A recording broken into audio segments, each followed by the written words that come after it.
Hello hi नमस्कार. कशा आहात सर्वजण.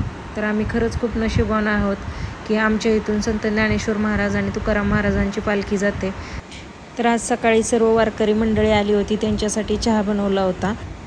त्यानंतर मी ही चहा घेतला. तुम्ही इथे बघू शकता वारकऱ्यांच्या जेवणाची तयारी सुरू झालेली होती. इथे जिरा राईस बनवलेला होता, मस्त अशी कटाची आमटी बनवलेली होती. त्यानंतर इथे बाजरीच्या भाकरी बनवून ठेवलेल्या होत्या. त्यानंतर इथे काही चपात्या बनवायची तयारी चालू होती चुलीवरती, तुम्ही बघू शकता. त्यानंतर बाजरीची भाकरी म्हटल्यानंतर आणि वारकऱ्यांच्या आवडीचा विषय पिठलं भाकरी, इथे पिठलं चालू होतं. त्यानंतर मिरच्या इथे भाजून घेतलेल्या होत्या ठेचा बनवण्यासाठी. स्वीटमध्ये जिलेबी आणलेली होती. त्यानंतर सर्व वारकरी मंडळी आले होते, तुळशीची आरती केली.